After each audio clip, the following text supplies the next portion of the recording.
নমস্কার, আমি সুপর্ণা রান্নাঘরে আর একটা রেসিপি নিয়ে চলে এলাম। তো আজকে আমি আপনাদেরকে বানিয়ে দেখাবো গন্ধরাজ চিকেন বা লেমন চিকেন, যেটা ইচ্ছে আপনারা নাম বলতে পারেন। খুবই টেস্টি, একদম ইজি রান্না, সিম্পল রান্না। অবশ্যই আপনারা এটা বাড়িতে ট্রাই করবেন। আর আমার রেসিপিগুলো যদি আপনাদের পছন্দ হয় তাহলে লাইক, সাবস্ক্রাইব, কমেন্ট করবেন।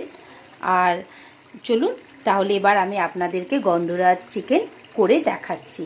রেসিপিটা পুরোটা ফলো করবেন, তাহলে এরকমই সুন্দর একদম ইজি প্রসেসে গন্ধরাজ চিকেনটা আপনারা বানাতে পারবেন।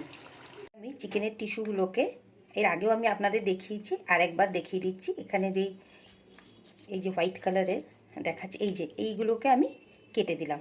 এটাতে যখন আমরা চিকেনটা রান্না করব, চিকেনটা আমাদের শক্ত হবে না। এইভাবে আমি এখন লেগগুলোর এই টিস্যুগুলোকে এইভাবে কেটে নিলাম। সাবধানে কাটবেন যাতে হাতটা না কেটে যায়। অল্প একটু নুন দিয়ে দিচ্ছি আর একটু লেবুর রস দেব, দিয়ে এটাকে ম্যারিনেট করে নিচ্ছি। শুধু নুন আর লেবুর রস দিয়ে এটাকে 10 থেকে 15 মিনিট এখন একটুখানি মাখিয়ে আমি রেখে দিচ্ছি। এইভাবে মাখিয়ে নিলাম, নিয়ে রেখে নিচ্ছি। আমি তো হাড়ওয়ালা মাংস নিচ্ছি, আপনারা বোনলেস চিকেনও নিতে পারেন। গন্ধরাজ চিকেনের জন্য কিছু জিনিস আগে বেটে নেবো। আলাদা করে আমি পেঁয়াজটা বেটে নেবো, আর আদা রসুন বেটে নেবো, আর এই কাঁচা লঙ্কা কিছুটা বেটে নেবো, আর এই যে ধনেপাতার এই যে ডান্ডাটা নিয়েছি এইটা আমি বেটে নেবো। এইটা আর কাঁচা লঙ্কাটাকে আমি একসাথেই বেটে নেবো। চিকেনটাতে এবারে আমি অল্প করে এখন টক দই দিয়ে দিলাম, আর আদা রসুন ধনেপাতা আর কাঁচা লঙ্কা বাটাটা দিয়ে দিলাম। আর কোনো মশলা দেবো না এখন এর মধ্যে। আর এই যে গন্ধরাজ লেবুটা জাস্ট আমি গাটা একটুখানি দেবো, কেটে দেবো। সাদা অংশটা যেন না বেরোয়, হালকা হালকা করে, জাস্ট একটা ফ্লেভারের জন্য অল্প অল্প করে কেটে দিলাম। এবার প্রত্যেক কটা জিনিস একটু দইটা বেশি দিলাম, কেননা জল তো দেবো না। এই দইটা দিয়েই পুরো গন্ধরাজ লেবুটা আমি এই গন্ধরাজ চিকেনটা রেডি করব। ভালো করে মাখিয়ে নিলাম। এবার এটা একটুখানি এই দইয়ের মধ্যে ভেজা থাক, ততক্ষণ আমরা অন্য প্রিপারেশনগুলো করে নিই। তেলের মধ্যে প্রথমে আমি একটা ডালচিনি, 3টে লবঙ্গ, 2টো এলাচ, গোলমরিচ, 4-5টা শুকনো লঙ্কা, একটু তেজপাতা, এটা এখন তেলের মধ্যে আগে আমরা দিয়ে নেব। আমি রিফাইন তেল নিয়ে নিয়েছি। তো তেলটা হালকা হালকা গরম হয়েছে, আমি ডালচিনি, তেজপাতা, প্রত্যেকটা গরম মশলা আগে দিয়ে দিলাম। একটুখানি এটাকে ভালো করে নাড়াচাড়া করে নেব। এবার পেঁয়াজ বাটাটা আমি দিয়ে দিচ্ছি এর মধ্যে,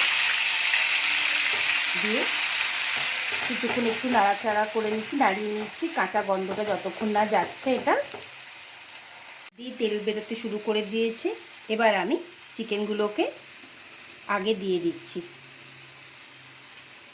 সব চিকেনগুলোকে। আপনারা আপনাদের চিকেনের কোয়ান্টিটিটা হিসাবে মশলাগুলো দেবেন। একটুখানি ভাজা ভাজা করে নিচ্ছি এগুলোকে এখন। এবার যে গ্রেভিটা আমরা বানিয়েছিলাম ম্যারিনেট, সেই পুরো দইটা এখন এর মধ্যে দিয়ে দিলাম। 2টো লেবু পাতা নিয়ে নিয়েছিলাম, গন্ধরাজ লেবুরই পাতা, সেটা দিয়ে দিলাম। ম্যারিনেট করার প্রথমে তো লেবু আর নুন দিয়ে ম্যারিনেট করেছিলাম, সেই জন্য এখন আর দিলাম না। এটা কিছুক্ষণ একটু হোক আগে।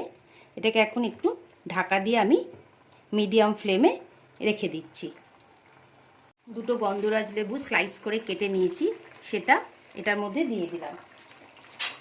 এটাকে দিয়ে জাস্ট ওপরটা এরমভাবে রেখে দিলাম, দিয়ে এটাকে এখন ঢাকা দিয়ে রেখে দেবো।